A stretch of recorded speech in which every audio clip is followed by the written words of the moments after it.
Hello and welcome. We are back. It is all for United. It's FA Cup weekend. We've only just finished on the women's channel. That was an absolute nightmare of a performance on there. It was, go watch it. Just the first 10 minutes. It's hilarious. You'll see a man try and ask himself questions whilst answering the questions. It wasn't very easy. So if you fancy a giggle, go and do that. And yes, that man was me. But we have assembled prior to our game on Sunday. Huge game, FA Cup semi-final. We are both off to Wembley. The time is near. And who will get that position in the FA Cup final 2024? That's what we're here to find out about.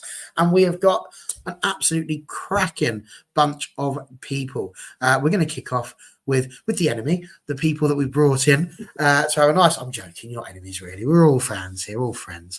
The guys that we brought in for Coventry. Now, we've never had two before, but today we have, because it's one of those special games. So we're going to have a 2v2 with me just having the ability to sit here and relax while these four argue. So that's going to be great. As you can see over there, we have got Mark. Mark, lovely to have you join us. How are you doing, sir? Everything okay? He's on mute. Let's unmute him. There we go. You go for it. Yeah, sorry. Yeah, I didn't realise I was on mute there. Evening, Barry. Evening, everyone. Good to be on. Thanks for inviting me. Thanks for joining us. Really, really appreciate it. And just below him, we have got Simon, who is also a Sky Blues fan. How are you doing, sir? Yeah, very excited. It's nearly here, isn't it? Wembley. I mean, we've been a few times in the last few years, but this one feels even more special than the last few visits, I think. Absolutely. I think it's going to be a heck of an occasion. It's a really good thing to have. And just below me, we have got the mighty Andy, who I do believe has only recently come back off of a ship. Yeah, I went on a cruise for my 40th, so I've only been back a week or so. That was very good. But yeah, good to be back. Watched United when I was away, and that was a bit of a downer, but you know, it is what it is. I was just going to say, it's brilliant. You've been on, how long was your cruise? 10 days, I think it was. 10 days, because the United team seems to have been cruising for most of the season. So just intrigued as to what the going rate was for a cruise. But there you go. And he is back. He is my right-hand man on my left-hand side, and it's good to have him back. Mr. Dan Field, how you doing, sir? Absolutely shitting me pants for tomorrow. Not looking forward to it. Gotta be honest. Okay, straight in with it. Love that. But there we go. We'll see how it goes. Not tomorrow. It is Sunday, yes, but I'm just going to let you off. I was going to let that one slide under the I was radar. just wondering what you were nervous about for tomorrow. So, yes, the game is on Sunday. But then that's the play centre with the kids tomorrow. That's what I'm nervous about. Understand what you say. So, listen, we were going to sit here and just start previewing everything that was going on with the Coventry and Manchester United match. But obviously, some news came out within the last 24 hours that I think has made any right-thinking football fan furious, fuming. I mean, I'm not impressed in the slightest. With the news that the English FA and the Premier League have somehow between them managed to scrap FA Cup replays from the first round proper at the start of next season. Now, from a personal point of view, this has really wound me up. I've spent a lot of my time in grassroots football. As I say, people here know I'm a Stevenage guy. We've been League 2, League 1 for the last almost 10 years, getting on 4 now. And it's really depressing to sit here and see that the powers that be in football, which is effectively anybody that's got European football and the FA, have decided to just completely decimate over 150 years of tradition purely to accommodate the fact that a couple of people like Klopp, Guardiola, maybe even Ten Hag are a little bit disappointed about the fact that they might have to play an extra game. Now, I get that there's more matches, but again, these matches are coming from Europe. They're not coming from England. The FA Cup, to me, sacred institution, and it shouldn't be messed about with. It's one thing to take the Carabao Cup and go, oh, we'll go on then, we'll just make that a penalty shootout, because let's be fair, nobody cares about that cup. It's one of the most pointless things in the world, and if it's to melt it down and put it into some form of necklace, nobody would buy it because they're not really fussed. But the FA Cup is the oldest and the best tournament, as George has literally just thrown out here, exactly that. The oldest and best tournament in the world, the standard bearer for competitions. So that's my rant. I'm really annoyed by this, but you guys, I'm sure, have got plenty of things that you would like to say on it. And I'd like to kick off with what somebody from the EFL might think about that, because it's all well and good us people here being in the Premiership and being a little bit disappointed about it, but let's be absolutely fair, this affects teams like yourselves and those below you as well, in a different sort of way. So Mark, will come to you first of all on that one. How did you take that news, and on a scale of 1 to 10, how annoyed are you about it? Oh, I share your frustrations, Barry. Probably about a 9 out of 10. I think it's really, really bad for the game. I think it's bad for particularly the clubs in non-league clubs, League One, League Two, and obviously for ourselves, yes, it's not great. We've obviously got a bit more money than those clubs further down the pyramid and in the non-leagues. But no, I think personally, it's, for me, it's the beauty of the tradition. The FA Cup is, you play really well. You get, if your mates don't like who we played, and they, if they got that draw against us at the CBS Arena, they could have took us back. Obviously in this case it wasn't the case, but imagine that was a first round game or a third round game where they get a draw, and it's a replay. They would fancy the replay, or the other way around. If you put the coin the other way around, and you play a big time, play Man United, and you get the replay at Old Trafford, you think of the money you're going to get as well. So financially, it's really, really bad. I feel for the clubs. I think it's terrible.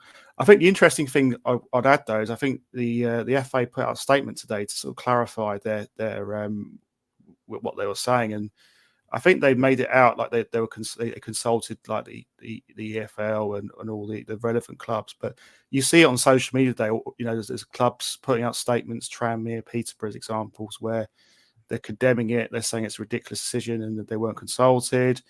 And I too share that frustration. I think it's really bad for the game.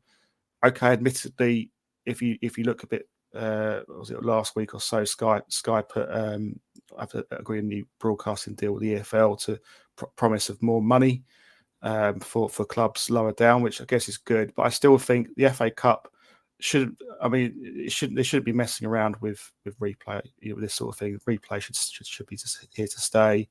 It adds to the excitement, it adds to the drama of the cup for me. So I'm a bit of a traditionalist, I would say, on that side. So yeah, I agree with you, Barry.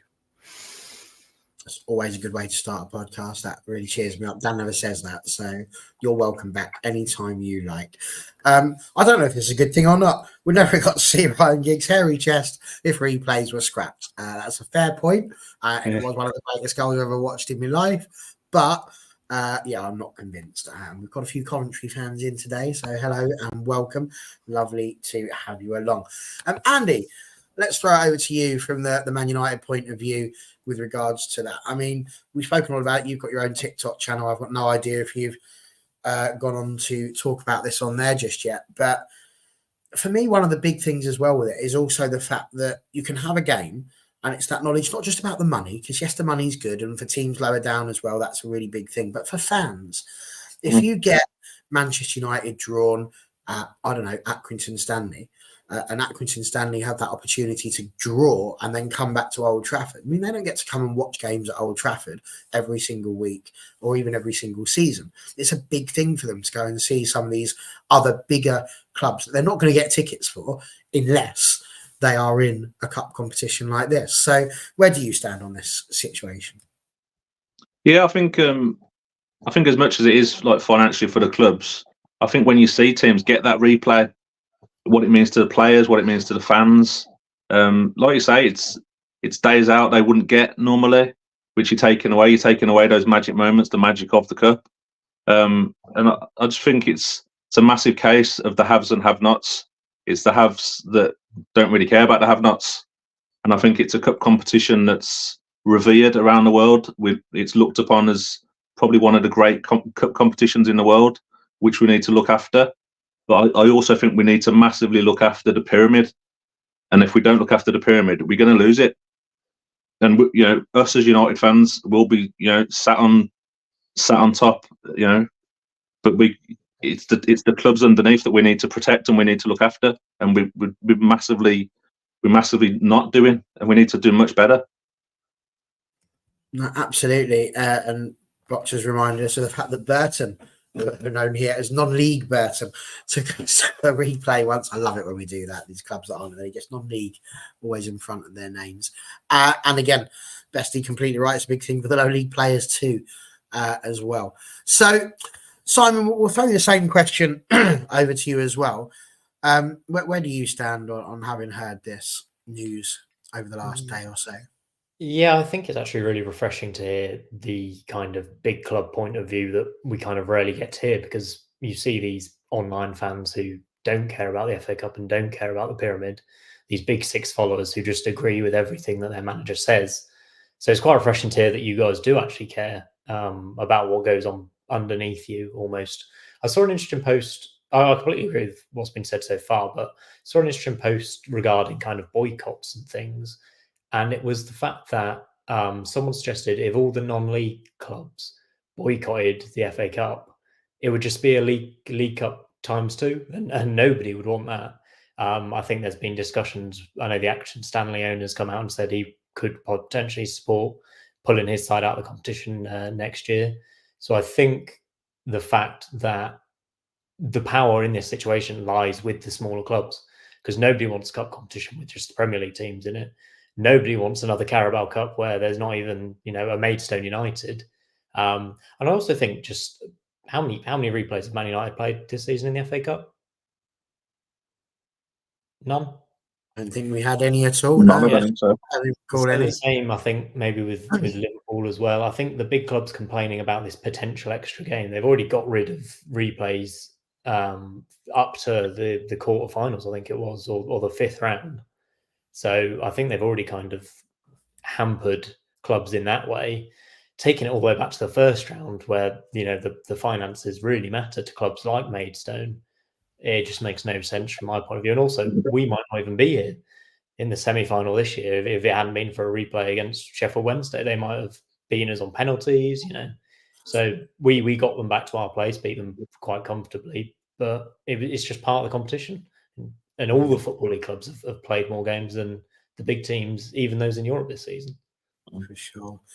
I mean, Dan, it's a really interesting situation to be in, because on the one hand, you can understand what the FA are trying to say. There's a lot more games being put in across the calendar. They've got to try and find a space to put these matches in. They want them to be on the weekends. I get that. And I understand the fact that you want a winner and that replays do cause a bit of a problem with the fixture list, because then they've got that during the midweek and that can potentially cause dramas. I get that. I genuinely do understand that there could be problems. But ultimately, big clubs should be set up for that. Like, that's a big club problem. Yeah. Clubs such as Coventry, any EFL side, they shouldn't have this as a worry.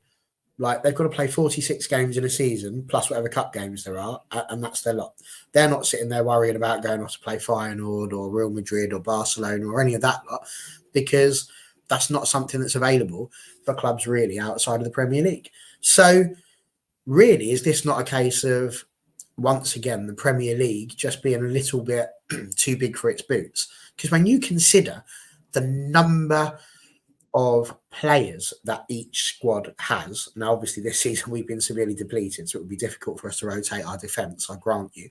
But in general, these big clubs should have enough players to be able to make do with that, even if they've got to change it about slightly. But they've made it to a point where you have to play your best available side. That was always the big thing that was being thrown out. So if you threw out a few kids, they'd be sitting there and saying, well, you're devaluing the cup competition. But actually, that's a really good experience for those youngsters, providing there's like a set number and it's still a competitive game. This is where the magic of the cup should still be. Now, I can recall after we won the treble and we ended up going into the World Club Championships that year, we were told we couldn't even play in the FA Cup. And I was devastated that year, because I thought they'd try and find a way in which we could do it. And we were told, no, you can't play in the FA Cup. That's it. And we had a whole year where we didn't play in the FA Cup. And that was horrific for me, because that was, to me, where this all really started. That was when we started devaluing the cup. Does the FA Cup still mean as much to you as it does to me? Because domestically, if you're not going to win the league, it's the FA Cup. That's the only other thing you'd want to win. Yeah, I'd take the FA Cup now over Champions League football. The trophy's better than qualification for a competition you're probably not going to win. For me, it's just very elitist to everything you read. I've seen so many people say, well, why should Liverpool have to play an extra game, as if the Championship and below teams don't already play 46, and then they've got other cup competitions as you go lower down, like the Painters Trophy or whatever it's called these days. It's baffled me that they're prepared to do it. I've said that if they was going to do this, that when the ties are drawn, the lower league team should get to pick whether it's home or away. And if that's what you're going to do, and then they should get to keep all the gate receipts as well. It just annoys me that it's coming off the back of they couldn't agree payments for the lower tiers, and they're trying to change how much is paid. So they already can't agree how they're going to fund the pyramid, and then now they're taking replays away from the pyramid. Just absolutely stinks. I was looking at some of this like stats in regards to the FA Cup. I don't think a team outside the top flights won it since the 1980s, so it can't affect the top teams that much anyway, because we constantly, it's one of those that are winning it every year. You're telling me Man City can't afford to put 3 teams out currently against lower league teams? Even Man United with a missing back 4 should be able to put out a team good enough to compete with a championship team. It's the whole point of a top flight division. I just find it grim, absolutely grim. We're on a rocky road, and I've seen a lot of people suggest this. If Man City aren't dealt with correctly with the 115 charges that are currently pending, I don't know whether I need to say allegedly or not. I want to say allegedly. If there's lawyers watching, absolutely allegedly. Yeah, allegedly. If you're not watching, crack on. Yeah, but it's a slippery slope. The Premier League is getting very detached away from the normal football fan, if that makes sense. I don't want to see Man United just play Real Madrid in the Champions League and be happy at that. I'm quite happy going to, I can remember, I don't know if it was League Cup or FA Cup, but we went to, I think it was something like MK Dons, and the battle was like 4-1. And it's because Louis van Gaal changed, I think it was 9 players of the 11 were absolutely battered. You know what? Fair play, but it's that sort of stuff that people love to see. It's a mixture of it all, and it's just, I don't get how they've got so far away from pure football, if that makes sense. Like, the FA Cup was a joy to watch. It happened to Liverpool with the World Club Cup thing as well. I remember they went over, and I think they played Villa 2 days after they went over, and they had to put out, kids. I want to say about 8 or 10 kids against Villa. And it's that sort of stuff that's caused the problem.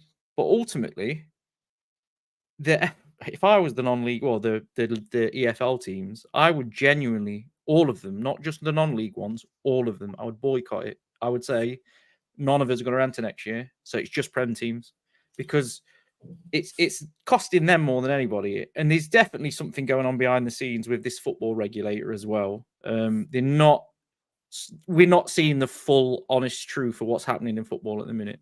It wouldn't shock me if the Super League don't come around at some point and the Championship's the new top league, because it's just not adding up the way they're doing stuff, and it's really rubbish to see. We're acting like there's, say, 6 to 8 teams in the Premier League that have got a God-given right to judge how football should be, and it's so far away from match day goers than it really should be. I mean, you listen to, different sports outlets giving you what they think about it, and it's very interesting hearing how they talk about these big clubs making those decisions, but then equally arguing that they're the ones that bring the money into the game, that they're the teams that people want to go and watch. But I would argue, and I'm sure the Coventry fans would agree with us here, yes, of course you want a Man United, a City, an Arsenal, a Liverpool, because they are the big draws. But equally, pulling out any side that's in the Premier League, is going to get you a bigger gate than it normally would. It's kind of irrelevant who it is in the grand scheme of things. But I think Box nails it here. Football's changing in general. World Cup being expanded from 32 to 48. Champions League being expanded into a league format in an attempt to deter an ESL being formed, the European Super League. And you do wonder if maybe that's part of it. Have they sort of sat there and said, look, we will end up going down this route to reduce the amount of games we're playing if you don't sort yourselves out. I mean, I don't know. It's a possibility. But you bring up the boycotting, and Simon's mentioned that as well. I did just want to ask you all, from your own points of view, would you support, and do you think it would be a good thing if all of the teams from the Championship and below just turned around now and said, well, then do you know what? We're not going to play it next year. That's it. We're already withdrawing. It's not happening. Because genuinely, this is one of those things I always argue when people were trying to say Glazers out. I always say, well, unless you just don't turn up, you don't buy the tickets, it's not going to affect the Glazers, because as long as the money is going in their pocket, they really couldn't care less whether you're there or not. So that's not a drama. Standing outside and shouting at them doesn't bother them in their happy little ivory tower. For you guys, what do you reckon? Because for me, 100%, I'm right behind it. I would rather have no FA Cup next year and everybody just go, we ain't playing it. End of. Not happening. All the way from grassroots, including those, the dog and duck that plays on a Sunday in the qualifying round, them and all. Everybody just goes, nah, not doing it. So you've just got 20 teams left in it. They're all sitting there going, what's happened here? I mean, to be fair, that's going to free up the football calendar. You'll have loads of time to play those games, but nobody's going to watch it. So, Beanie, would you support that? Yeah, of course. I think as football fans, as the football community, we should stick together to protect what we all love, because it is going down the Super League route, and it's just something that none of us want. So I'd be very much up for that, the massive boycott, if it worked. Simon and Mark, I'm going to ask you the same question, but with a caveat. Is there a fear from your side of things that if you did that and everybody just opted out, that actually what might happen is that the FA would just drop off the FA Cup entirely and just say, well, there we go, then we'll just get rid of the FA Cup? I don't think... Yeah. Sorry, go on. There is that slight... When you were talking about that was my only one slight concern, that there may not then be an FA Cup in the future. I also don't think... I'd support a boycott, especially in the position we're in right now, both Man United and Coventry. If we get to the final, one of us will. If one of the finalists then withdraws, or even a potential winner doesn't compete in next year's competition, you see how big an impact that has. I don't think it's particularly a big decision for Championship or League One or League Two clubs, really. I think the issue comes with the clubs that, you get 100 grand or whatever it is for reaching round one. So I think trying to get a kind of non-league tie, a Maidstone United, how are you going to convince them not to compete when they've made £250,000 from this year's FA Cup? Is someone going to refund that? I think that's where the issue lies. So again, I think it comes down to kind of the non-league clubs having the majority of the power in this situation. Yeah, I think Simon's right there. I think the power comes from the clubs below us and the non-league clubs, really. I think in principle is a good suggestion, because I think it would send out a powerful message to the Football Association that clubs aren't happy about it. But yeah, I think it's probably more of a question for the lower league clubs to answer, because I think should a Maidstone or whoever in non-league get to a third round and end up playing at Man United at Old Trafford, then obviously if you're gonna strike, obviously you miss out an opportunity potentially. So it could still be a very lucrative match, financially. So yeah, I get it. I think morally it's possibly a good thing. I think unfortunately we do at some point. It's not just this. I think there's other issues. I think ticket prices and other issues. You could make a stand against clubs as well. But I'm going slightly off topic a little bit. But yeah, I think specifically for this one, I would say really more a case for the lower league clubs to they're probably the best place to answer that question for me. Absolutely. And Dan, oh wow, that's I like the idea, ban the Premier League clubs from the tournament, but then it kind of goes against the whole point of wanting the replays in the first place. Just going to play some of the top teams in the Championship would be good, but it's not the big money hopeful thing that you're hoping for. Dan, would you have backed a boycott? Yeah, my worry is what comes next. you're on a slippery slope. How long before they do seeded draws? So top clubs can't meet each other until the semis or final or quarters or whatever. Because that's the sort of road we're on. So like, we'll protect. We don't want a Chelsea versus Liverpool in the third round. That's a quarter final. So we'll seed the teams now. That's 5 years away if we go down this road. So I'd definitely back some form of, they can't keep doing what they're doing because they're undermining the competition. What they should be doing, and I've said this for ages, a Champions League spot should go to the FA Cup. So we should drop a space up and give a Champions League spot to the FA Cup. And suddenly every team in the Premier League will want to be, A, put the strongest team out, and B, win it. And then it gives teams, you could have a crazy championship, like Coventry could win the final and find themselves in Champions League football, which would be absolute madness for them, but it would put them on the map. People say it's a waste of a space. Well, they should have been knocked out before by a better team. They need to do something to make it valuable to win again. Because what's happening is bigger teams are saying, well, you know what, it's more important that we get to a Champions League semi than an FA Cup semi. And it shouldn't be. It should be right up there because it is one of the greatest competitions we've ever seen in football. So it should hold that value. No, I agree. And I should say, for balance and fairness, that the FA have said they were going to put £133 million into lower league football, which is like, it's all right, it's a token gesture, really, isn't it? And that there is some form of reform to the number of games that are going to be shown on TV to try and help, especially in the earlier rounds, obviously, to try and help with gate receipts and things like that and extra money. And let's be clear, that is very much acknowledging the fact that they know that this is a problem that they're going to cause by losing out on money for teams that are lower down. Final thing from me on the FA Cup. I said earlier on, I'm a Stevenage guy.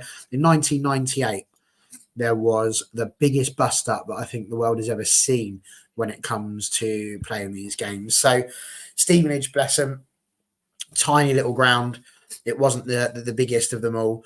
You probably get a couple of thousand in there, really. And Newcastle were drawn in 1998 and they had to come down to Broadway Way to face us. And it was all over the papers. They were going for Stevenage. They wanted us to do well. And Kenny Dalglish was the manager. And my God, I mean, he just lost the plot. He did not want to come there. He didn't think it was safe. He didn't think it was fair. He was proper angry, was King Kenny, as they like to call him. But at that point, he was not going to win. And they had to put in a temporary stand to get the right amount of people in and to get the cameras in. And it was an amazing game. It was put on Sky Sports and it drew 1-1. And that got Stevenage the ability to go all the way back to St James's Park. And there was controversy even there because Alan Shearer's first goal, it never crossed the line.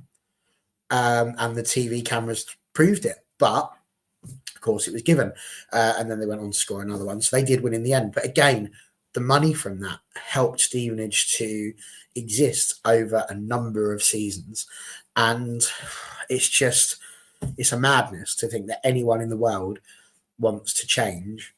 That it's just the best cup competition, as I say, in the world. And if there is anyone watching this who has any sway whatsoever, which I incredibly doubt because I can't, you're probably far too busy smoking cigars now that you've got yourself some more money doing what you're doing, but you should be thoroughly ashamed of yourself would be what I'd say with that. Just leave the decent, beautiful game alone. Now, talking about the decent, beautiful game, let's talk about the Coventry Wolves game. I've got to throw that out there for you guys because that's what got you to this point. Now, I believe that match was played on the 16th of March. And the reason why I believe that match was played on the 16th of March is because that was my birthday. That was a very special day for me because I went to a bottomless brunch and they're dangerous. Stay away from them. They're very, very dangerous. But the Coventry Wolves game is something I remember all the way through because it was unbelievable. I believe it was sort of 1-1 right towards the end. And then all of a sudden, I had to start watching it on my phone because we're on our way there. My God, what a game. Wolves take the lead. And then you guys, out of nowhere, I turned around to my dad. I just went, That's it then. Looks like it's going to be Wolves going through. No, Coventry weren't having that, were they? Absolutely smashed it. Not just equalised. I said, they've equalised. You're never going to believe this. They've equalised. They've only gone and won it. There's like literally seconds left. Amazing. Talk us through that and how your season has gone so far. And Simon, we'll start off with you on that one.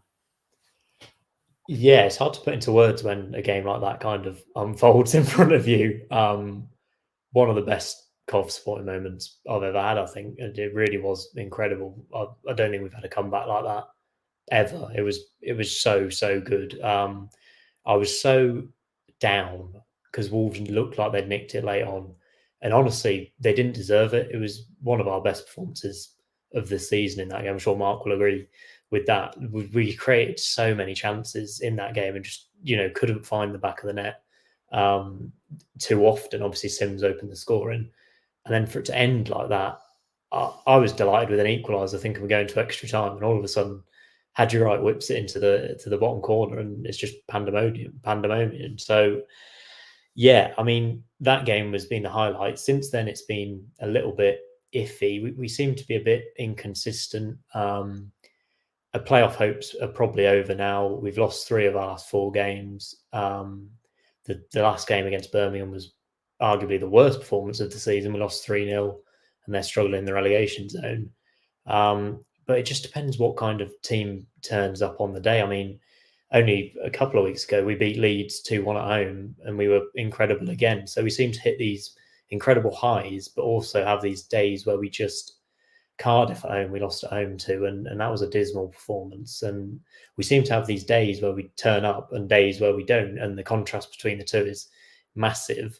Fortunately, we've got a manager who knows how to make his team turn up on the really big occasions. So I think we'll see a more like the Wolves performance, hopefully on Sunday, because a couple of the league performances recently, I'm sure Mark can agree, have been pretty dreadful. Yeah, I mean, you've probably said everything I would say personally to answer that question. I mean, let's go to the Wolves game. I mean, I was at the game, and the atmosphere was unbelievable. First and foremost, it was a real cup-tie atmosphere, local derby, and we battered Wolves. In all fairness, I mean, we although the scoreline was 3-2, I mean, we could, if we had our shooting boots on, we could have won 4-5-1. We were that good on the day. We were absolutely superb. Wolves obviously had quite a lot of injuries. But if you look at the game, Gary O'Neill was so taken aback by Mark Robbins' tactics that he had to get his keeper to go down injured, feigning injury, and then he had to get his tactics balled out, and then literally get his players to change the formation because he outscored him really tactically. He won the battle, and then we got. We missed. I mean, Ellis Sims missed pretty much an open goal in the first half. I don't know how he's missed that. But anyway, cut long story short, we get the goal. We go 1-0 up. Bundles it in. Ellis Sims from a free kick. And I thought, great, we're looking really good here. Wolves aren't causing too many problems. And then we make a slight mistake with Lati Baudier, so we lost possession. And it just fell nicely for their player to score. And then they score in the 88th minute, 2-1, and yeah, I mean, Wolves were ecstatic. They thought they had the game in the bag, and but I was of the opinion that the way we were playing that day, if we kept that, what we did do well was we kept that belief. We kept that belief and hunger that that next I felt that we could get that next chance, and we got the goal. And then I thought, you know what, I think we can win this. I generally thought that when Hadji Wright, when the ball left his foot off his boot. And I saw the keeper, and he's outstretched, and you could see that he wasn't going to get there. And it was like watching in slow motion. You think, right, come on. And then you see the ball ripple into the back of the net, and it was just the most unbelievable feeling I've ever experienced, particularly as an away fan for a match. I mean, last season when we went to Borough in the playoff semi-final, and I went to the Riverside and we won 1-0, it was just an unbelievable night. But for me, this tops the lot because we were just absolutely superb against the Premier League side. And then the league has been, as Simon mentioned, has been a bit very up and down. We played very, very well against Leeds. We won 2-1. And then we've been really, really poor last couple of games. I mean, Southampton, we lost 2-1. We didn't start off well. We were we got the lead against Cardiff, but then we allowed Cardiff back into the game and they won. And Birmingham last week was an absolutely disgraceful performance, in my opinion. It was a really, really poor performance. In my opinion, that was a bigger game than Sunday's match, and we just didn't turn up. Birmingham was superb on the day, and we were poor.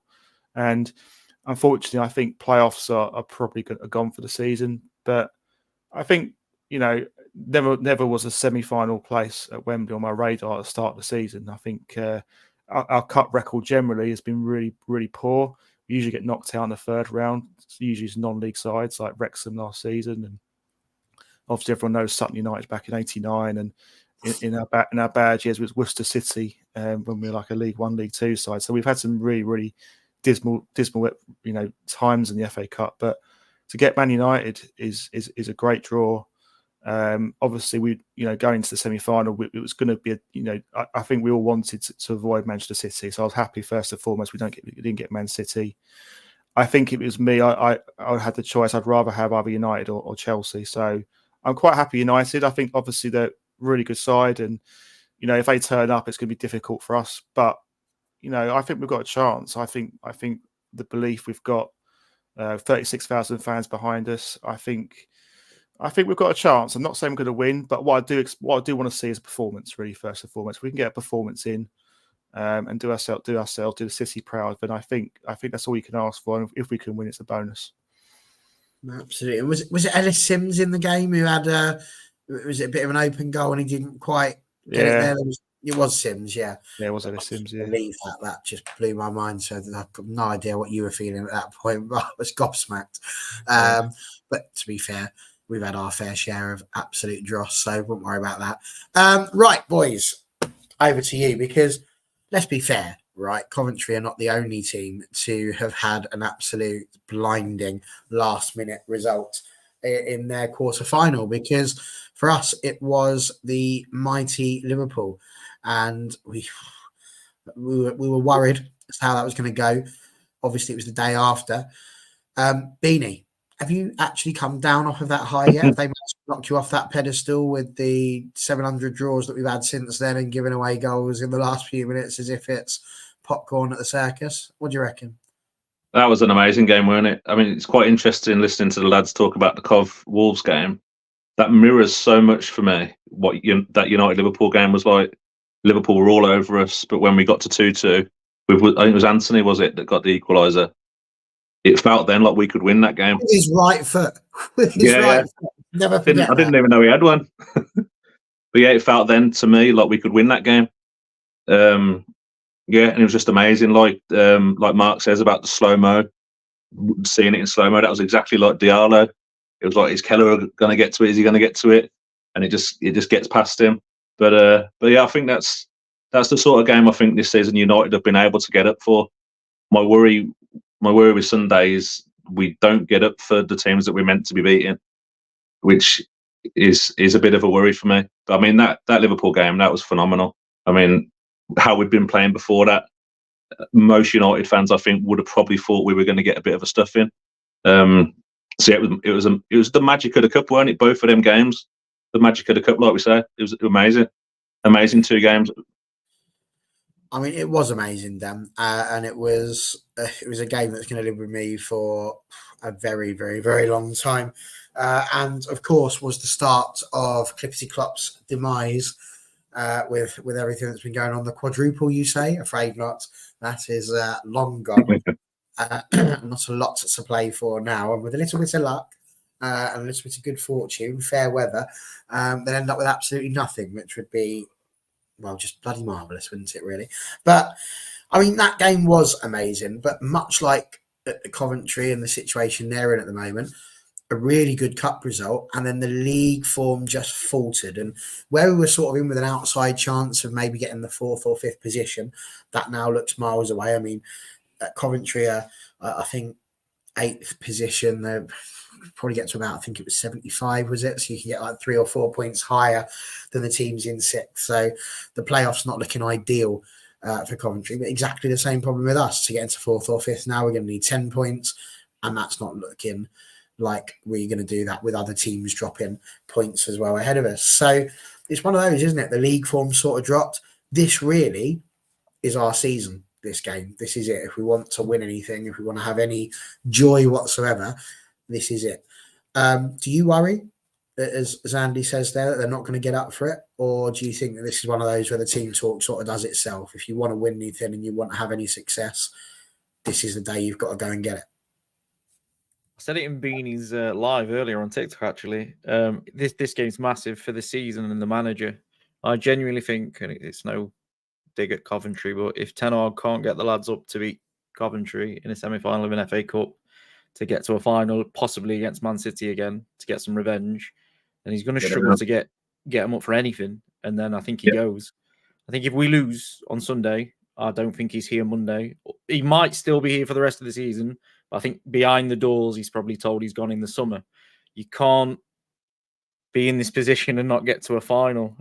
My issue is funny, Dan. If I had a fiver for every time you told me that if he loses the game, he's not going to be there on Monday, we could probably afford to pay these lower league teams everything they need. Definitely, yeah. Keep him in business for a decade. No, I worry about the squad, the team in general. We're not in the best of form. We've had so many false dawns in the last, not even this season, but this and last season as well. I always go back to what Solskjaer said about winning a trophy can sort of paper over the cracks sometimes. And it has with Ten Hag. He overachieved last season massively. And we've sort of crashed back down to earth this season. It's that midfield. It's a weird one because I watched the last show that I wasn't able to come on to. And there's a lot of people blaming the defense. The defense is making mistakes. The defense is this, the defense is that. And it's like we're still not learning that it's a tactical thing and you have to defend from the front. And if you don't defend from the front and you don't defend in midfield, your defense is on its own. So it's all right saying, well, Camboire slipped because he was left one-on-one. Yeah, but Dalot was in the wrong position. Maguire should have come across quicker, but the ball should have been pressed at the start better. When Garnacho lost the ball, if he doesn't lose the ball, we're not hit on a transition, and we're not doing that very good this season. And it'd be an interesting question for Mark and Simon. It all comes to me with the Wigan guy came on, scared the life out of me because he said that he was really controlled in midfield and they'd counter really well. And if that's what we're going up against, we're going to struggle. We're not. Yeah. We just don't seem to be able to play against it. We seem to be able to play against teams when it's just chaos. When the game's absolute chaos, it suits us, which is madness. So when we play a Liverpool or a Chelsea, I know it didn't work out in the Chelsea game, but we looked like we played well in the Chelsea game. We created loads of chances, could have quite easily won the game if we didn't make some silly mistakes again, not pressing. We basically need the game to just be mad. We can't, if they come and they're organised and they sit deep and they play well in midfield and they hit us on the break with a little bit of tactical nous, we're in some serious trouble because that's not the chaos we want. We want basketball back to front, spacing behind them, spacing behind us. Hope we can score more, and that's sort of what we're at the minute. And it's not good watching, is it? At the moment, it's tough to watch, and it's tough to understand what's going on. But if you're a Man United player and you go into a semi-final where you could be playing a Manchester derby in the final, and you can't get up for it, you shouldn't be at the club. And I'll touch on something really quickly because I missed the show, so I didn't get to talk about it. I've seen it on so many different platforms, channels, different people, not just a set channel, like loads of different ones. You'll say to them like, Maguire's had the right stuff at Man United in terms of he's overcome the adversity, he's professional, he's played well, blah, blah, blah. But then you say, I'd sell Rashford over Maguire. They go, you're mad. We need to fix Man United. But then you're keeping the players that are world class that don't actually perform when given chance after chance after chance after chance. And you're getting rid of the professionals like Scott McTominay, who, again, shouldn't start for Man United, but he's good enough to be at Man United. And they'll say that they're the poison in the dressing room. They cause the problems in the dressing room. Where are we seeing this information that Scott McTominay, Maguire, and do you know what I mean, that are causing these issues? But then players that are playing week in, week out don't get the same level of criticism. It's really weird to see what people want. But then when you say, well, that might involve selling Fernandes, Rashford, some maybe bigger players that you wouldn't expect to sell, they're suddenly dead against it. And like I said to someone the other day, if you could bring Pogba back or keep McTominay, what would you do? And 90% of people say bring Pogba back. And I find it absolutely baffling that would be the choice. Because, he's world class and he's excellent on the ball, etc. It's just another bit of poison in the dressing room. Yeah. It seems that's what they want. It's a weird one for me. But these lads have really got to get More off this importantly, they tomorrow. say he's world class. Where did we see that? No, we didn't. We didn't. That's the point. This is what I mean. But because they've it's like when you say, like, I think I'll see Tone on Sunday, but Luke Shaw comes up a lot, and you'll say to people, but if you're getting rid of Varane because he's injury prone, you've got to get rid of Shaw. Like, you can't justify keeping Shaw but getting rid of Varane because he's injury prone, because they both made glass. So if you're going to press on, as much as like it's mad to say, I'm going to sell Luke Shaw, he is excellent, but you've got to, if you're going to move the team forward, you've got to do that. But it just seems like suddenly when it starts to be real, like I was watching a stream the other day and they named 10 players that would leave. And when I tell you 8 of these players haven't kicked the ball this season, how's that affecting the team in any way? That it's going to get better when 8 of them are not here, haven't played, been injured. So we're selling 2, and that was Rashford and Fernandes. And I'm like, just don't get it. I don't get how that's going to improve us, getting rid of people that haven't played, but keeping the players that have played a lot this season and done the business. So, yeah, for me, it's a massive game. It's the season. It's the season in a nutshell, because 5th's not going to matter now, because I think the teams in Europe this season have had the worst season in a decade. So we're not going to get the 5th place. So that's gone. We're not going to get 4th. So for Eric and for the players, this is it. These this semi-final is the season. And have they got the mentality to cope with that? Well, we're about to find out. It's only 2 days away. No. NT has said, and this is another one that blows mine. Chelsea do us a favour in the other semi. We have a chance of beating them with City. I feel the writing's on the wall or on the cup.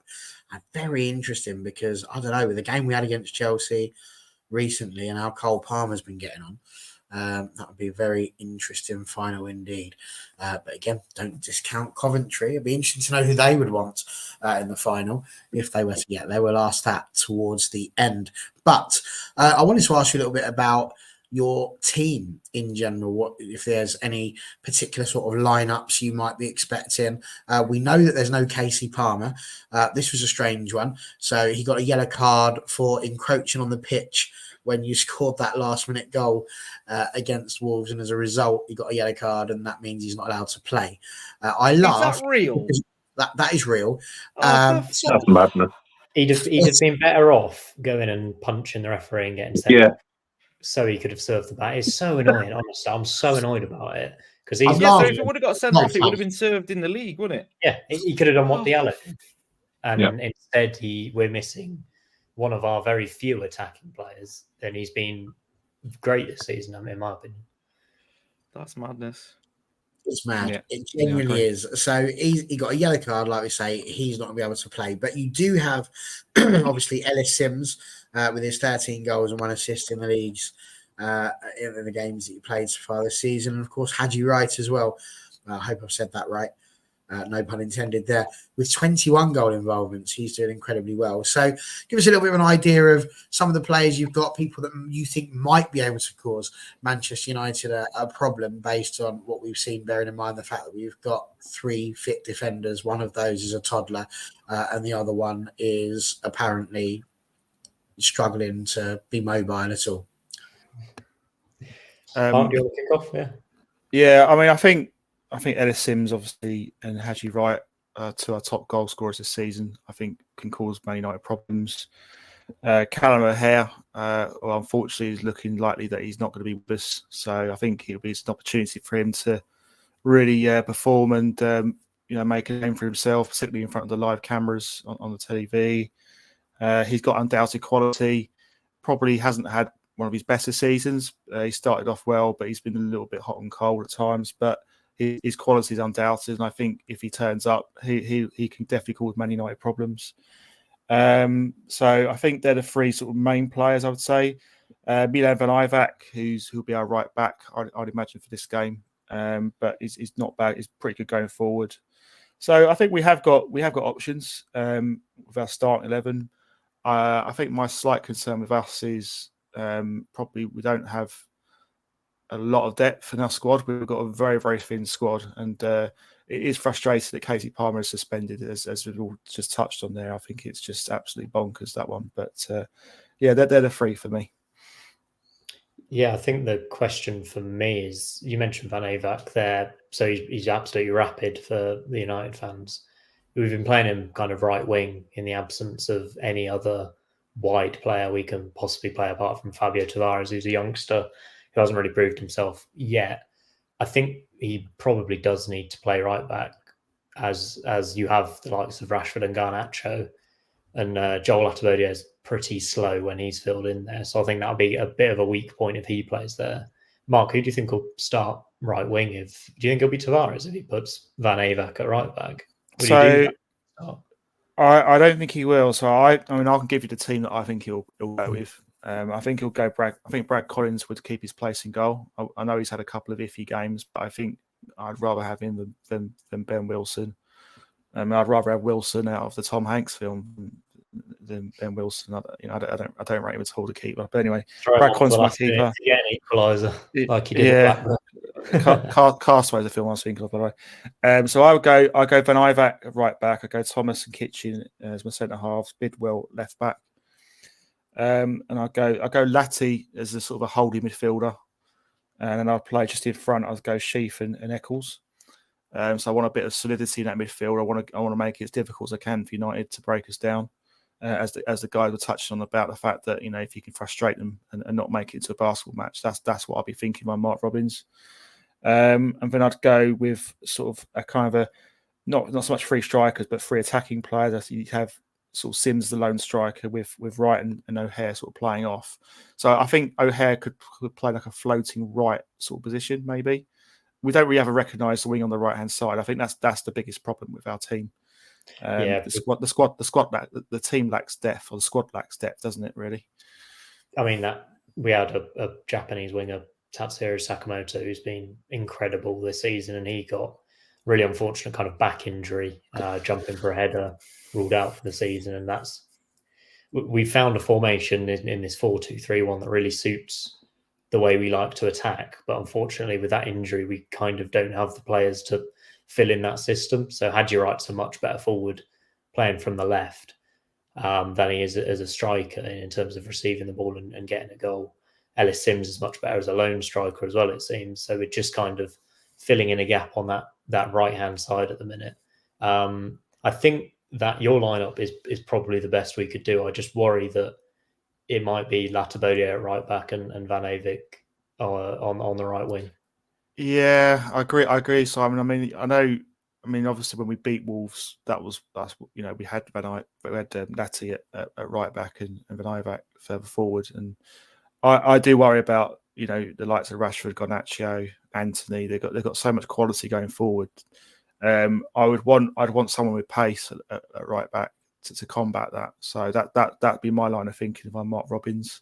Yeah, because I think Latty is a better player, sort of more of a midfield position, somewhere like that. I think that's where he's probably at his strength. That's where he plays for Jamaica in international football. So I think he's an excellent player. He just has no pace. So where do you put? He's so much better in the central areas for me that it makes sense to utilise him there. And I do think if we have Eccles and Sheaf, who are two great Championship midfielders, in my opinion, Sheaf might end up in the Premier League at some point, and O'Hare on the pitch up against the likes of Casemiro, I think we can almost win that midfield battle in terms of getting at Man United on the counter-attack. Yeah, and I know you could in theory have Eccles as the right back, but I think he's a better midfield. And if you look at the performances Eccles has been putting in, he's been one of our best players. His the interceptions, the tackles he's getting in, he's been really good, really good for us. So I think he'd be wasting right back. I would still go with Milan. I wouldn't put a fill-in right back just so that Milan could go a bit further forward. I want my best defender there, because I worry about United, going forward. So we've got to make it as hard as we can for them. So that's just my view. when you're playing against the quality that they have, you can't be playing a makeshift right back. So I think for me, Milan has to play in that position. Best players in best positions for me, because without that, we're going to struggle. I think the way we're going to win is counter-attacking as well. So with the likes of Badji, he's very quick, deceivingly quick when he starts running. Sims as well is pretty quick when he gets going in a straight line, driving with the ball. And you look at kind of Man United's defence, which is your obvious weak point at the minute. If we can kind of break quickly in those central areas, that's where we're going to score goals. I think encouraging Man United to come onto us with the ball, Man United to dominate possession, almost to try and catch them out. You mentioned kind of Man United are better in these kind of roller coaster games, end to end. If we can stop you doing that as well, and then try and counter attack, I think that is the best game plan from our perspective, and probably the worst from your perspective. Do you know what? That was amazing. Just listening to that, the back and forth and the way that you've discussed it through. Honestly, really enjoyed that. I like that, and I'm so inspired by it that I want you to have a go now and see if you can do the same thing from Man United point of view. Harry Maguire, obviously in a bit of a race to try and be fit. Where do you see this being a problem? Because they are two very dangerous people in Ellis Sims and Hadji Wright. They are very capable footballers. We are in, we talk about some of their injuries that have happened. We've had a horrific list of injuries. We know that. There's a chance that Anthony's going to be back, McTominay as well, according to Ten Hag. Where are you two thinking we're going to go with this one? Because we are literally hitting a point where if Harry Maguire can't play, what do we do? And I know what you're going to say, Dan, and I'm going to allow you to say it this time. It might be just about the only time I can agree with it, because I don't know what the hell else we do. You've got to do something different. Simon and Mark are bang on. Mark Robbins is going to be watching Man United for the last 4 or 5 weeks and tactically coming up with his plan. And just like every other manager this season, for 90% of the season, they're probably going to have Ten Hag tactically. And he doesn't seem to be able to cope with it, because one of them's just, I don't know who said it, but one of them said, best players in best positions. That is not what Ten Hag does. Ten Hag just pigeonholes him in as best he can, and you end up with Mason Mount on the left wing. So, injury-wise, pass. I have no idea. I didn't even know Maguire was struggling. I know he was injured last game, but I thought he was fine now. But I thought he was fit. No, I've just checked. He is struggling. So if he's playing, he'll be playing probably with an injection or some kind of bandage. I like the fact you both thought I was lying. Yeah. Well, you never know in this day and age. What would it be? Anthony at right back and Diallo Dallo in the middle? I don't know. I genuinely don't know. I think you could, if Maguire or Amrabat, I don't know. He might rush back Evans or somebody else to plug the hole. If not, maybe McTominay centre back. Blimey, I'm not sure. I'm not sure I'm up for that. Well, he does it for Scotland, but this is what I mean. It's just with that shredded and short. The only other choice is you go into your youth team and you pick out another centre back. Which Well, welcome to football. You've got an FA Cup semi-final that most fans are saying that you can't possibly lose, or your manager's sacked. So, or do we put Casemiro at centre back? I don't know where to put Casemiro. Put Casemiro at centre back. Yeah, absolutely not. Put him in the bin. He's too slow. Yeah, I don't know. I would personally hope Maguire's fit, because it's the likes of Sims. He's a big, strapping lad. I don't know. You might correct me, but I don't think he's the fastest player in the world, but he is strong. Maguire is probably better to deal with him than Kamwala. We're down to nothing at this point. We are literally down to chuck the pegs at the board and see where it sticks. See what happens. Yeah. You know what I mean, but we've got to make it a chaos game. We've literally got to go into it. I mean, I don't know how much of Man United these boys have seen this season, but we're certainly not a possession team. We're not a counter-attacking team. We're not a team play through the midfield team. I'm not quite sure what we are, to be honest with you. We sort of, because you say that, but the Diallo goal was a counter-attack. We do have the ability to do them. It's just not been consistent. Our best football has come when we've played a little bit more counter-attacking. But it's just all over the place, isn't it? It's chaos. That's the best way to describe his tactics. It's chaos. The only thing that would help really is if they don't press as high, because a lot of goals we concede is when we lose the ball in midfield with a high press. So I just, team-wise, Beanie, any suggestions? Because I have no idea. I think, like you say, the back line, I think, could be anything. In front of the back line, I think it picks itself. But the back line, yeah, I think you could just pick it out of a hat, really. It could be anything. I just hope Maguire's fit. Correct me if I'm wrong, but I think this sort of game might not be the one Man United would have wanted, in terms of maybe you'd have preferred to play at Chelsea, because in this sort of scenario, are your fans at Wembley going to get a bit irate if, Yes, you're not completely dominating a championship team? Almost you're expected to play a game that you're not suited to playing, because you can't sit back and hit us on the counter-attack. Yeah. The problem I would say with that is what is probably expected. No, I don't think there's any Man United fan going into this thinking that we're going to dominate, we're going to control the game, we're going to have loads of chances. Everyone I've spoken of us for, it's going to be chaos.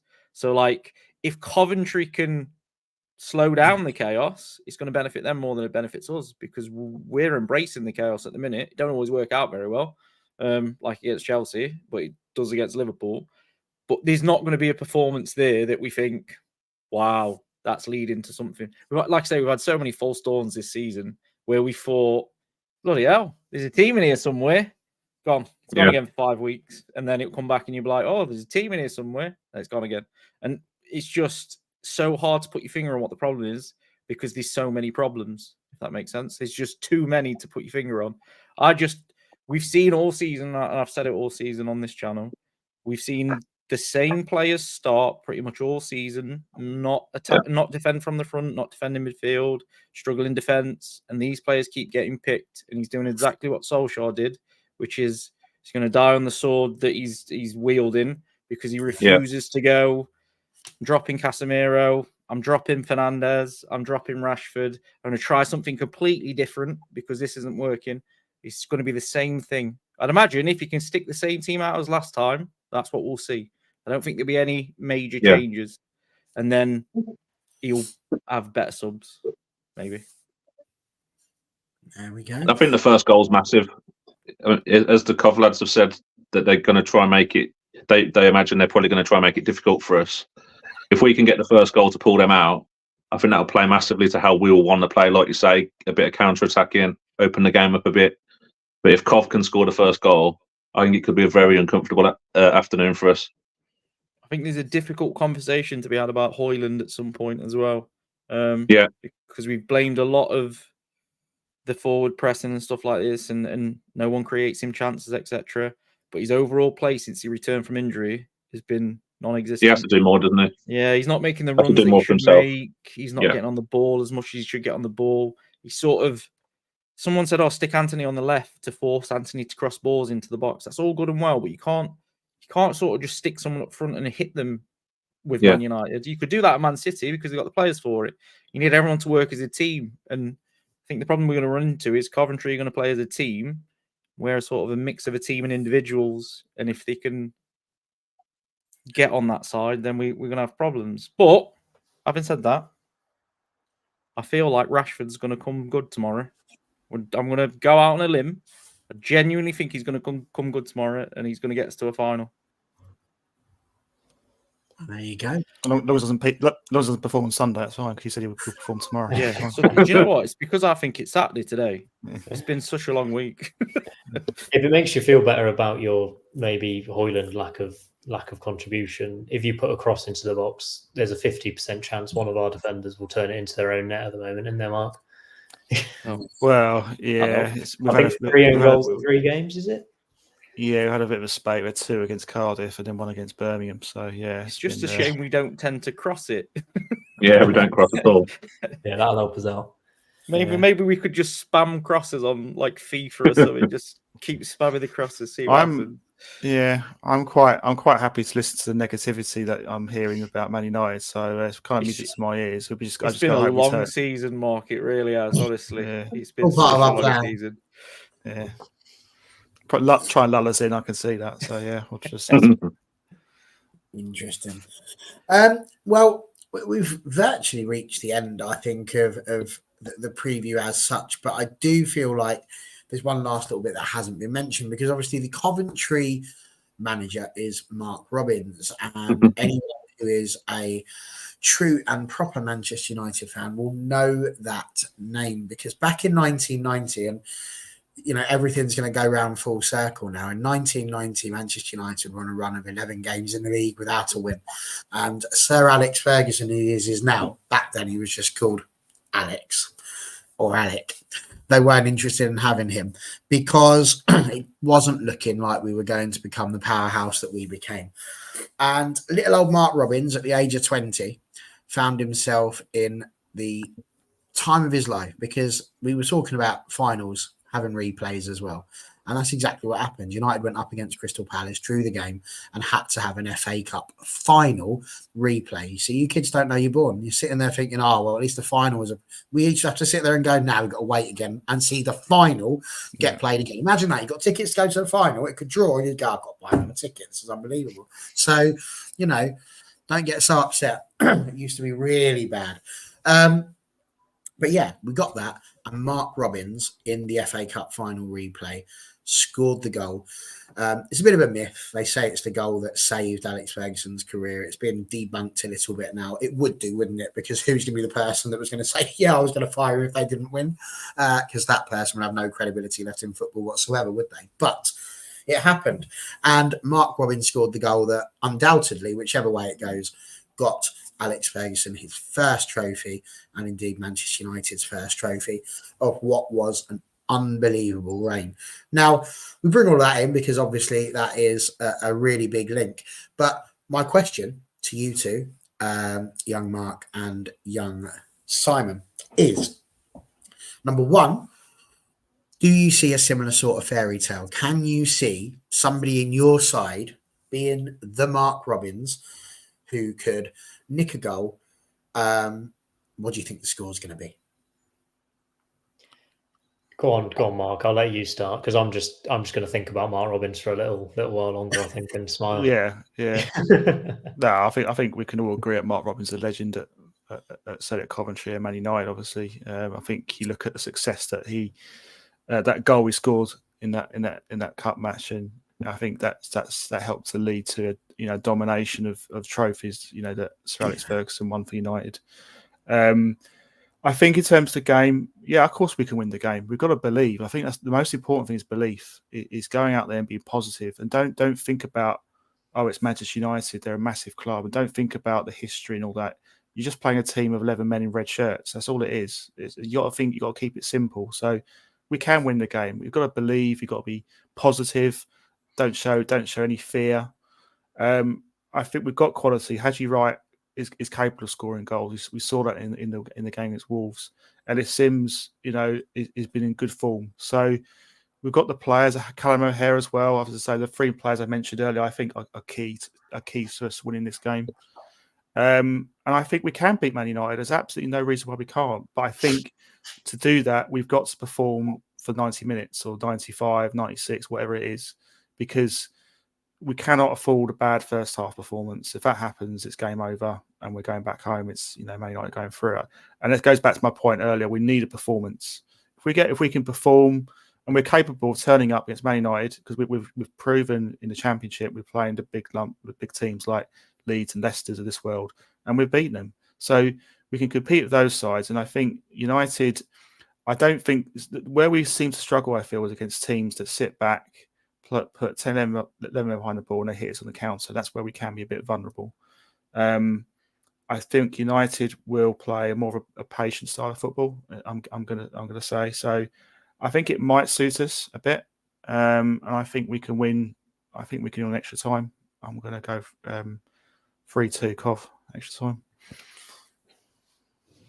It sounds like both teams might just leave the ball in the centre circle and stand outside the edge of their own penalty box at this rate, doesn't it? I think neither side wants to put any strings of passes together or have possession of the football, I don't think. I love the positivity, Mark. I really do. I think if Van Avak starts at right back, we have a real chance. I think both teams will score. I think there's a lot of weakness in both defences. And I think all I want from this game is a moment. And we had it with the Gustavo Hamer equaliser against Luton in the playoff final. And that moment was, in terms of a specific tiny moment I've felt at the football, probably the best I've ever felt. So all I want is a similar moment to that. So I think the way I see it going is I think Man United might get the first goal, but I can see us equalising. And then I think the Premier League quality might just show through near the end, as we thought it had at Wolves. I can see it ending 3-1 Man United. Probably it's level going into the last 10 minutes, and you just kind of, a Garnacho goal or a Rashford strike kind of takes it away from us. But as Mark says, a performance is what we need. A goal would be brilliant. I'll dream about a win, but I'm not going to predict it for now. Always worth dreaming. You've gone down the side of the fence. I would have gone down, Simon, to be honest with you. But fair play, Mark. That is a shout there, 3-2, and perfectly possible with the way United have been playing. Beanie, by the same token, Mark Robins, as we said, was a player who mythologically, if that's the word, has managed to save the career of Sir Alex Ferguson and in theory give us the run and the history that we now have. Could Mark Robins be the person, as Dan alluded to earlier, who ends the Manchester United career of Erik ten Hag? What do you reckon to that? And could you tell us your score? Well, I think it's very possible. As Dan says, I think if we can't beat Coventry, no disrespect on that, but if our quality can't come through and beat Coventry, then you've got to ask big questions about him, ain't you? You've got to ask big questions about us moving forward with him if he can't get the players up to do that. With regards to the game, I think at the moment we're only Man United by name, aren't we? We're not playing the Man United way. The performances are very bad. We're very easy to get at. And that worries me. I mean, we're giving away 20, 25 shots to every team we play, not just Liverpool, not just City, every team we play. And I don't think tomorrow will be any different. Sunday, see, you got me doing it now, Dan. Sunday, I don't think Sunday will be any different. I think Coventry will score. But I'm hoping, it might be just blind hope, I'm hoping our quality will come through in the end. And I'm hoping we'll have just too much from at the end of the day. Like Simon says, I think the Prem quality may come out and save us, but it's a banana skin that I wouldn't be surprised if we slipped on. I wouldn't be surprised, but I think United will win. I think, Andy, you've got Wan-Bissaka, who I think is a brilliant one-on-one defender. He's probably going to play right back, right? Maybe probably against our best attacker. Left back lately. But he might play. If he plays left back, I'll be happier because he could stop Hadji right. I think so. I hope he's playing left back. That could stop us scoring. Right, Beanie, quick, get on the phone. Tell Ten Hag he needs to make him on the right. Hello on the left. That's on you, so don't have any trouble. All right, that's why we do these things. We've got the info. I think I'm going to go for 3-0 Coventry. And the reason why I'm going 3-0 Coventry is because I believe that is the scoreline that is given by default if the other team don't turn up. Because by the sounds of things, we're all rocking up there on Saturday and there's going to be nobody there to play them. So if you two don't sort your lives out and start talking about the right days, we could be in trouble here, boys. Dan, I don't need you to go through your thoughts on Ten Hag because you have mentioned what you just said. What I will ask you to do is to just comment on what Jarvis has put here about do you see any positives on the Ten Hag team and why do you think he keeps selecting the same players? Just answer that in about a minute or so and then let us know what you think the score is going to be. I do see positives in what he's trying to do. He's very much switched to what he was doing at Ajax, which was high-risk football with players that had the ability to do it. These players haven't, so I don't get why he's still picking them. I've said it all season that the teams that played in pre-season with the kids and some of the younger players seem to understand his tactics better than the first teamers, and it's proven correct all season, to be fair. Why he keeps picking them could be lots of different reasons, because you hear all sorts about playing time, contracts, etc. His hands might be tied a little bit in terms of what he can and can't do. I just don't know. It's one of them. Looking from the outside, it's fine, but if you was in it, you'd probably think differently. But I wouldn't. I've seen what happened to Mourinho, Solskjaer, etc. If I was in his position, I wouldn't keep picking the same team and seeing the same inconsistencies. I would start dropping players, because something has to change. You can't just keep going and doing what you're doing. Score. Oh, I'm going to go for, I think it's going to be 1-1 in normal time. And I think, again, we'll probably just have enough quality-wise to win it in extra time. And it will probably finish 3-1. But I genuinely see it going to extra time. I don't think it's going to be straightforward at all. I hope it is. And it really, now again, no dig at Coventry, but it really should be a game that we can navigate in 90 minutes. But the way this team's performed just lately, I've got no confidence, not at all. Damn, that's just depressing. That's not. If I'd have known you were going to go with that, I'd have come to you first. And I would have gone to beat you last. That's a real downer on it. Coventry fans, it's been a pleasure having you on, but Jarvis has got a question for the pair of you now. I don't know if you've seen it. I don't know if it pops up on your StreamYard, but I'm going to show you the question. We do like a little quiz on this channel, and it appears that today that the quiz is for you. So here it is. Jarvis is Norwegian. He hasn't just randomly picked up a country and decided to look at players. And what he's asking is, can you name any of the 3 Norwegian players who have played for Coventry City? Whilst you're doing that, I am going to Google it, because I don't know the answer to this question, and I don't know if you're still sat there with the answers. So there we go. Can you name the 3? Trond Egil Solvet would be one. Yeah, we had a couple in the Premier League early days, didn't we? Yeah. So I think Trond Egil Solvet is one. The other 2, can't think off the top of my head. I don't know. Which 2 have you gone for? Sorry, I went Trond Egil Solvet is definitely one. Pretty yeah, sure. he's one. We've got one, I think. I think they might be before my time.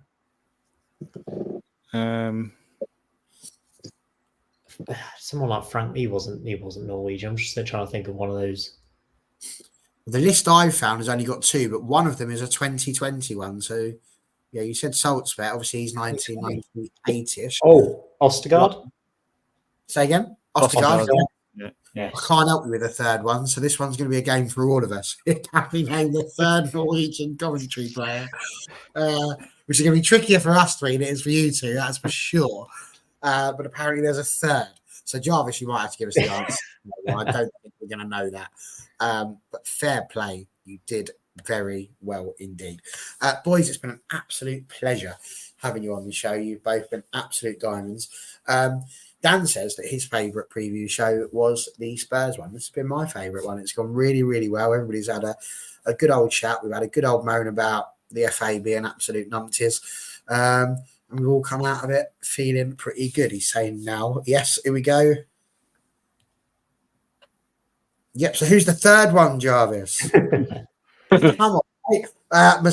So unless Mustafa Haji, Gary McAllister and Kobe Jones start, I predict we'll win it 3-2. Connor thought it was going to be 3-2. NT going 2-0. I've had a bit too much of an effect on NT, I think, Dan, because he started off with -20, putting the hyphen in the wrong place. And then when, sorry, that was my goal difference prediction for the end of the Premier League season for us.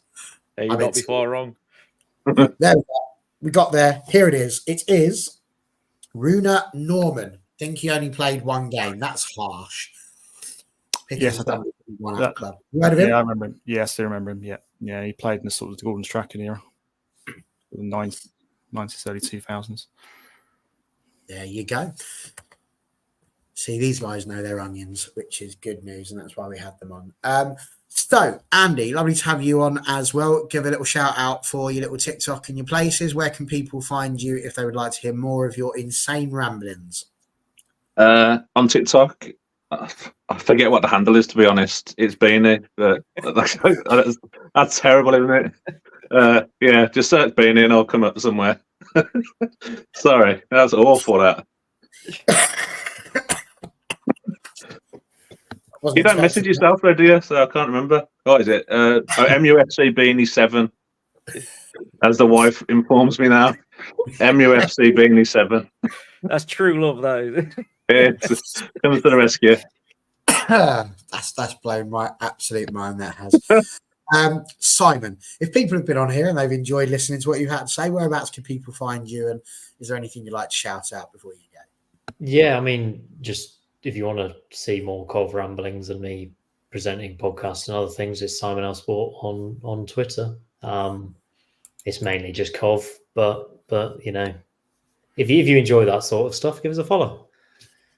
Absolutely, and again, thank you for coming on and joining us. And Mark, talk to us about you. You've got a podcast as well that you run. So where can people listen to you if they've tuned in today? So I'm from All Things Sky Blue podcast. So if you search for All Things Sky Blue on Twitter, Instagram, Facebook, what else? All the podcast channels, TikTok as well. My personal account is Mark Smith CCFC on X.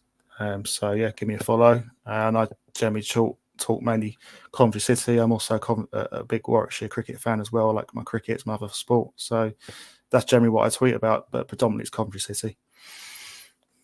Very good indeed. Well, it's been an absolute pleasure. Who knows what's going to happen now? There's been a post show that last night I managed to sort something out.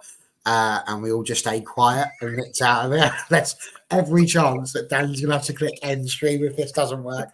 I'm as excited for it as you guys are. I've got to be honest. I'm trusting the old laptop today. It's going to end. All is going to be well. Fingers crossed. Guys, it's been absolutely superb. Thank you very much, everybody, for joining us. Well done for being in the chat. It's been superb. I've had a great night. We'll be back on Sunday to discuss it, whatever's happened. And I absolutely can't wait. More and all, I just hope it is a really good game that everybody enjoys, that we have a good occasion, and that we're not sitting there talking about some stupid VAR decision or something like that that's caused the problem. Let's just hope it's a good game. And of course, as a United channel, let's hope that we make it to Wembley. Have a safe weekend, everyone. We'll see you on the other side.